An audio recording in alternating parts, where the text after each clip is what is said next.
Pack your bags everyone, we're going back to duel school. In my previous video I went over GX overall as a series, but I mostly covered Yuki Judai, aka Jaden Yuki's character. I can't deny my own bias in that video. I mean, I don't exactly hide that Judai is one of my favorite Yu-Gi-Oh protagonists. While it got complaints like any video on the internet does, there was one complaint I got that I'm embarrassed about, which is how could I have possibly left out the Hell Kaiser and Edo Phoenix when talking about good characters. When writing the script for my last video, I was so invested in trying to bring across Judai's development so much that I straight up forgot about two of some of the most interesting characters in the show overall. So here it is, a whole video dedicated to both Hell Kaiser and Edo Phoenix. Fanboys and fangirls, eat your heart out. When it comes to characters in Yu-Gi-Oh! GX, some are done a lot better than others. It's more of a personal preference really, considering I can't stand Sho or Cyrus myself,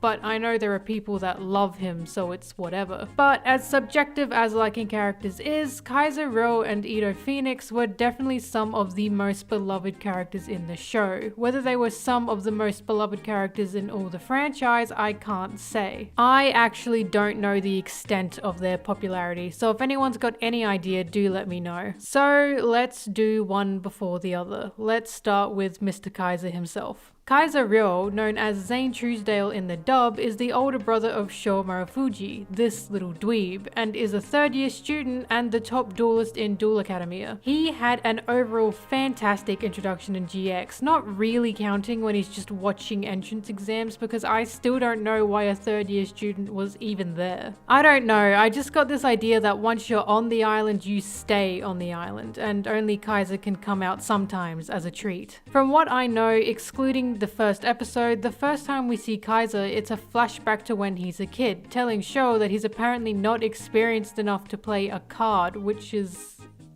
strange. It shouldn't be as funny as it is, but it is Yu-Gi-Oh, so he takes his dueling very seriously. From some Sho flashbacks, we get the gist that Kaiser isn't exactly the best brother. He's kind of an asshole, but if I had a little brother like Sho, I'd probably act the same way. But seriously speaking, it's not that he's an asshole per se, it's more that he's just realistic. He knows his little brother doesn't have the spine or the skills for a place like Duel Academia. Not yet, anyway. And because Kaiser's whole life is dueling, I can't blame him for acting so hostile towards someone who duels with only half their heart in it. But while I'm here, some of the transitions between Sho and Kaiser are really funny. Like, I don't know what the fuck this is. It's shown Kaiser has some love towards his little brother at first, but hands down the most hilarious thing he ever did was watch Sho almost drown and goes, "That is none of my business." That's not even a stretch. He watches his little brother try to run away on a shitty raft and practically says, "Try it again, pussy, you won't," even though Sho can't swim. A children's trading card game is more important than family to this guy. He's an absolute riot. Okay, but really, taking Kaiser's character seriously, he does a great job in posing as the powerful, untouchable duelist he's meant to be next to Judai. Kaiser is interesting in this sense actually, because he's technically a Kaiba clone when GX also had Manjome Thunder, or the Chaz. Ready, boys?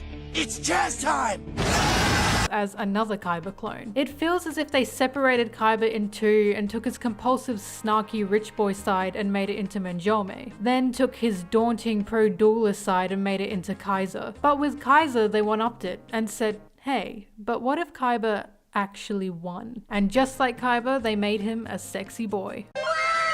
I think the reason Kaiser's introduction works so well is because our protagonist is obviously meant to be the one who wins. I mean, all Judai needed to do was pull a plot device card and that's it. Your life points are 0 and he's fucked you into next week. But Kaiser? Oh no, you cannot beat the king of the Cyber Dragon art so easily. Although Kaiser has a terrible habit of using Monster Reborn maybe one too many times, his deck is still threatening and his Cyber Dragon spam strategy does its job in tearing Judai a new one. When you see Kaiser, you feel that sense of looking up at him, as if he's truly at an unreachable height Judai has yet to get to. Kaiser exists to tell us Judai isn't unbeatable and there are far more powerful opponents Judai can't even touch. The final duel between Judai and Kaiser in season 1 was one of the best in the series for me. Not just because the duel itself was fantastic, but because we watched Judai lose his normal character by actually trying to use his head. And Kaiser gives him the fantastic advice of stop using your brain. All throughout season 1, Kaiser is this cool, calm, collected, composed character who just radiates strength. But then we get into season 2,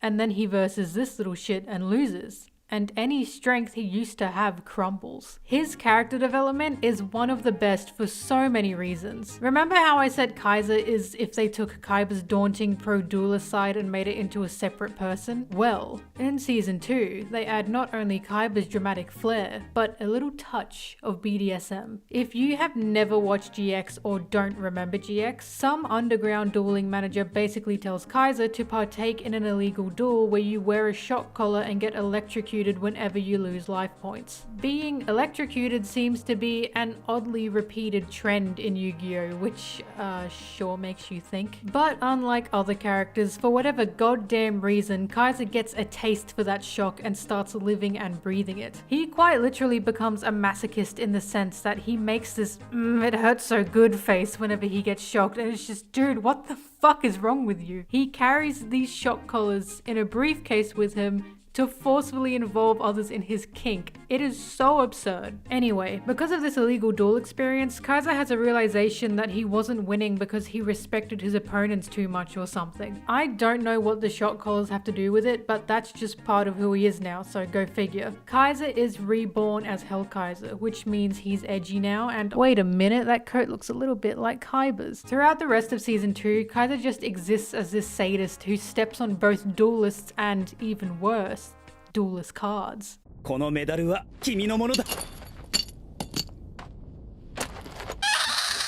Basically, everyone in the show tries to help Kaiser and change him back to normal, and you think with his duel against Sho that might actually happen. But GX says fuck that and has Kaiser beat Sho to the ground, and I can honestly say I wasn't expecting them to keep Kaiser as this crazy bitch, but they do. Personally speaking, it was the best thing they could have done because I love Hell Kaiser. When season 3 comes around, Kaiser's presence isn't really there until almost midway through the season. We're shown that Kaiser is still Hell Kaiser and he appears to duel Johan in a different dimension. For those who forgot, Johan is Crystal Beast Boy. Kaiser's duel with Johan was definitely one of the best in the series for me, and I'll admit it's because I love seeing how Johan uses his Crystal Beast, so using them against a powerful opponent like Kaiser was fantastic. I'll always be salty that they didn't finish the duel or revisit it, not counting the duel between possessed Johan and Kaiser, of course. For whatever reason, when Judai goes into the alternative dimension to save Johan, Kaiser somehow ends up there too. We don't even really know if he's actually been sent there until ages later when we see he saved Sho. Just like the drowning scene back in season 1, Kaiser just leaves Sho to fend for himself even though they're in a hell dimension. Sho even sticks his little hand out as if he's dying, and it's so strange and unintentionally funny. Unlike season 1 though, Kaiser actually gives good advice for Sho in that moment and basically tells him to grow up and fight for himself. This season is kind of a shit show for Kaiser, considering we find out he's been having some heart difficulties thanks to all those shock collars. Every duel Kaiser has is pushing his heart to the limit, and he's facing the legitimate threat of having a heart attack and dying. Every card he pulls is just another step in the grave. Kaiser's main goal in this season is to just find an opponent he deems worthy to crush to the ground, which ends up being Yubel, who's possessing Johan at this point, and their duel ends up being one of the best in the series. I was on the edge of my seat throughout this entire duel. It was just one trap card after another. But unfortunately, before the duel can even come to an end, Kaiser's heart gives out and he can't stand anymore. For whatever reason, this means he lost. It's like Joey's Battle City duel all over again. Kaiser tells Judai whatever about dueling. He tells him to beat Yubel and follow his dreams and stuff, and then we assume he dies and that's the end of Hell Kaiser. The only problem is, Kaiser doesn't die. He comes back in season 4, even though he died from a heart attack. The only explanation I can give for this is the dimension they were in used its magic to send Kaiser to hell before the heart attack could get him, because the dimension's whole point was to make people suffer. Which means when he made it back to the real world, he could have gotten some immediate medical attention in time, which we see has affected him since he's constantly either bedridden or in a wheelchair. I do think it would have been better and more impactful to have Kaiser just straight up die, but you know, whatever, it's Yu-Gi-Oh and it's just more Kaiba.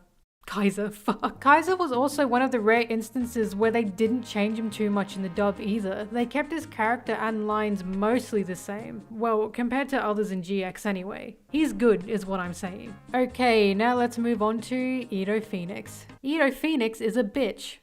And I love him. Edo Phoenix, also known as Aster Phoenix in the dub, is a cream-faced business boy who thinks he's a god amongst men. There's a reason Edo is one letter away from ego. Edo actually doesn't have that much character development when looking back on it, but how are you supposed to develop perfection? He's a pro duelist who's introduced to us in the beginning of season 2 and versus Judai with a deck that he made in 6 minutes, having Judai on edge with that deck alone. After that, we watch him verse and beat Kaiser, and when he wins, we are given the one golden scene in the dub that does it better than the original. I won't tell you his name, but it rhymes with Schmaden Schmooky.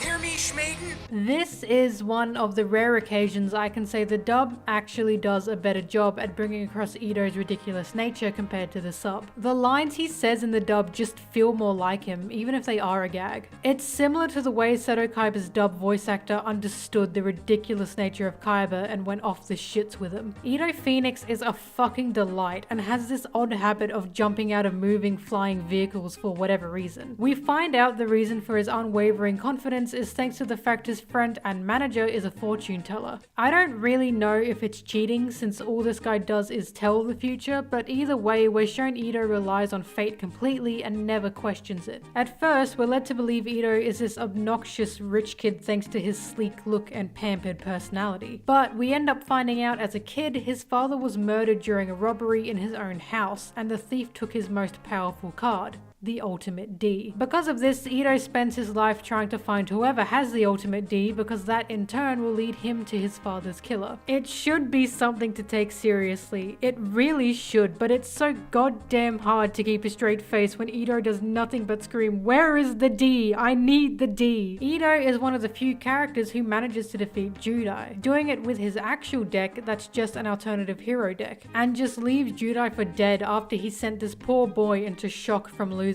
Eventually, Edo finds the guy who murdered his dad, who's not only the world's best pro duelist at this point in time, but was also the person who raised Edo after his father's passing, which is undoubtedly messed up. They end up dueling so Edo can acquire the Ultimate D, and the duel is cruising along fine until Edo's dead father appears in this fleshy monster begging for him to kill him. This scene is really reminiscent of a similar scene in Devilman, which is not a show for kids to say the least. Edo gets the Ultimate D and finds out his friend slash manager is possessed by the Light of Destruction. And because this is Yu-Gi-Oh, they need to duel to get it out of him. Pausing real quick to say this guy is an asshole and I heavily dislike him. He doesn't even get better, he just tries to kill Judai again in season 4 for his sister. The only good thing about him is his Japanese voice actor is the same as Dio's. Back to the duel, Edo loses and turns white-haired for like 2 seconds before going back to grey. I don't know what this means, so yeah. Judai has to clean up Edo's mess and beat the destruction of light for Edo, and Edo is saved and no one dies and everyone is happy, yay. There is a duel I nearly forgot about where Judai and Edo have a tag team duel together, and of course the dub continues to offer some class lines. Look, the moon is gone. Okay, so what? Are you a werewolf? But the tag team duel was a great way of showing Edo's character and how much he just fucking hates Judai. Whoever decided Edo should have this mean girls type of personality is who I owe my life to. Season 3 is really strange for Edo because for whatever reason they just pair him off with Kaiser. I don't know why this decision was made, but these two bounce off each other so well and it's honestly one of the highlights of GX. Just like Kaiser, Edo is somehow sent to the Hell Dimension, but the most absurd thing in all of this is Edo and Kaiser role-playing as a servant and master. This actually happens. I'm not making this shit up. For whatever reason, these two decided the best course of action in the Hell Dimension would be to steal a mansion and live there for a bit. How Kaiser convinced Edo to pretend to be his butler is beyond me. It's actually in the 3rd season we see some character development for Edo. His snarky personality hasn't changed since season 2, but it's when he versus Amon and sacrifices himself to save the others, we can see he's developed both respect and empathy for his fellow duelists. I mean, they could have done more, but they could have done less too, so overall it was satisfying enough. I know I haven't really talked about Edo's duels like I did with Kaiser, and don't get me wrong, Edo has some great duels, but Edo as a character overall is what's great. Edo could be having the shittiest duel ever and I'd still love it, just because of how fun his character is to watch. Quite possibly my favorite moment with him is when Judo tries to fish his steak. Again, yes, it really happens, and Edo so nonchalantly just cuts the line to leave Judo to starve. To finish with this, Hell Kaiser and Edo Phoenix are two of the best characters in GX for sure. Like I said, I'm embarrassed that I forgot about them in my previous GX video, but I think they deserve their own video anyway. Thanks for watching. As always, if you have any opinions of your own, drop them down and I would love to read them. I should quickly say I have seen the request for me to do an overall 5Ds analysis or review or whatever these videos are, and I'm still watching through the last 2 seasons of the sub considering I only saw them dubbed. So expect a 5Ds video eventually, but when that'll be, I can't tell you. Again, thanks for watching and see you in whatever I make next. Bye!